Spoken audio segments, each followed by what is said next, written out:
27 জানুয়ারি দেশ জুড়ে ব্যাংক ধর্মঘটের ডাক। ব্যাংকে সপ্তাহে 5 দিন কাজের দাবিতে ধর্মঘটের ডাক দিয়েছে ইউএফবিইউ। ওই দিন ব্যাংক ধর্মঘটের ডাক দিয়েছে ইউনাইটেড ফোরাম অফ ব্যাংক ইউনিয়নসের। 24 ঘন্টা ব্যাংক ধর্মঘটের ডাক দেওয়া হয়েছে। সত্যজিৎ বৈদ্য আমাদের প্রতিনিধি, আরো বিস্তারিত এ নিয়ে বলতে পারবেন। কি খবর রয়েছে সত্যজিৎ?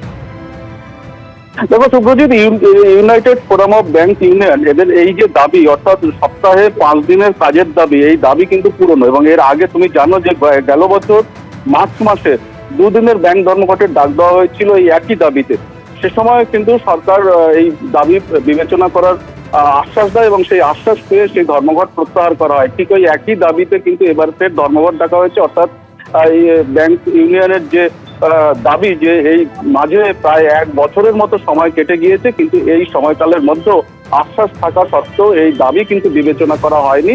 এবং তারা যে সপ্তাহে 5 দিনের কাজের দাবিতে এর আগে ধর্মঘট ডেকেছিলেন, ঠিক সেই একই ইস্যুতে এবারেও তারা ধর্মঘটের পথে হাঁটতে চাইছেন এবং আগামী 27 জানুয়ারি তারা 24 ঘন্টার ব্যাংক ধর্মঘটের ডাক দিয়েছেন। এই ধর্মঘটের ফলে কিন্তু দেশ জুড়ে সমস্ত ব্যাংক এই 24 ঘন্টা ধরে বন্ধ থাকবে 27 জানুয়ারি এবং ব্যাপক সংখ্যক গ্রাহক তারা কিন্তু এই দিনে তাদের পরিষেবা পাবেন না। এবং এইটা কিন্তু United forum of bank union তারা কিন্তু আজ এই সিদ্ধান্তের কথা জানিয়েছেন যে 27 তারিখে দেশ জুড়ে তাদের ব্যাংক ধর্মঘটের ডাক দেওয়া হয়েছে। শুভ্রজিৎ, ধন্যবাদ সত্যজিৎ।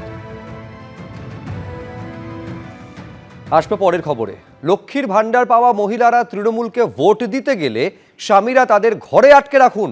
পশ্চিম মেদিনীপুরের দাসপুরে ভরা সভা থেকে এমনই দাওয়াই দিলেন বিজেপি রাজ্য কমিটির সদস্য। বিজেপি নেতার এই বক্তব্যকে হাতিয়ার করে তীব্র আক্রমণ শানিয়েছে তৃণমূল। ওই মেয়েদেরকে ঘরে বন্দি রেখে দেবেন, ভোটটা দিতে হবে পদ্ম ফুলে, জোড়া ফুলে নয়। বিধানসভা ভোটের আগে গরমাগরম বাকযুদ্ধ শুরু হয়ে গেছে। একদিকে ক্ষমতা এলে লাখপতি দিদির মতো প্রকল্প এনে নারী ক্ষমতায়নের প্রতিশ্রুতি দিচ্ছেন বিজেপি নেতারা। তখন খোদ কেন্দ্রীয় প্রতিমন্ত্রী সুকান্ত মজুমদারের সবার মঞ্চ থেকে মহিলাদের ঘরবন্দি করার দাওয়াই দিলেন বিজেপি নেতা। পশ্চিম মেদিনীপুরের দাসপুরে বিজেপির পরিবর্তন সংকল্প সভা ছিল। প্রধান বক্তা ছিলেন বিজেপির প্রাক্তন রাজ্য সভাপতি ও কেন্দ্রীয় প্রতিমন্ত্রী সুকান্ত মজুমদার। তিনি সভাস্থলে পৌঁছানোর আগে মঞ্চে বক্তব্য রাখেন বিজেপি রাজ্য কমিটির সদস্য কালীপদ সেনগুপ্ত। এই নির্বাচনে লক্ষ্মীর ভান্ডার পাওয়া মায়েরা ভারতীয় জনতা পার্টিকে যেমন ভোট দেবেন, এখনো লক্ষ্মীর ভান্ডার পাওয়া মায়েরা আছেন যারা জোড়া ফুলে ভোট দিতে যাবেন। আমি সেই সমস্ত পরিবারের স্বামীদেরকে বলছি, ওই মায়েদেরকে ঘরে বন্দি রেখে দেবেন, ভোটটা দিতে হবে পদ্ম ফুলে, জোড়া ফুলে নয়। এই বক্তব্যের ভিডিও সোশ্যাল মিডিয়ায় পোস্ট করে তীব্র আক্রমণ শানিয়েছে তৃণমূল। বিজেপিকে বাংলা বিরোধী বলে নিশানা করে তৃণমূলের সর্বভারতীয় সাধারণ সম্পাদক অভিষেক বন্দ্যোপাধ্যায় লিখেছেন, নির্বাচন কমিশনকে কাজে লাগিয়ে গণহারে বৈধ ভোটারদের নাম বাদ দেওয়ার চেষ্টা চলছে।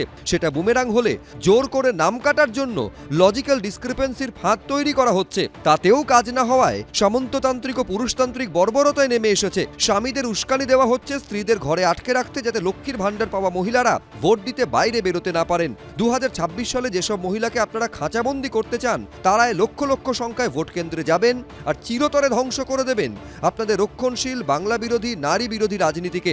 প্রকল্প বন্ধ করে দেব, যারা প্রাপকরা আছেন তাদেরকে বাড়ি থেকে বেরোনোটা বন্ধ করে দেব। ভারতীয় জনতা পার্টি যে নারী বিরোধী পার্টি, বঞ্চনা করতে করতে কোন জায়গায় গেছে। যদিও দলীয় নেতার মন্তব্যকে গুরুত্ব দিতে নারাজ বিজেপি নেতৃত্ব। আরে কালীপদ সেনগুপ্ত কি বললো সেটা নিয়ে ভেবে লাভ, সুকান্ত মজুমদার কি বলছে সেটা নিয়ে ভাব। কালীপদ সেনগুপ্ত কোনো ধর্তব্যের মধ্যে নেই।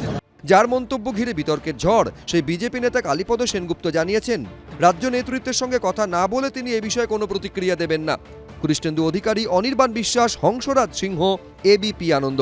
এবিপি আনন্দ, এগিয়ে থাকে, এগিয়ে রাখে।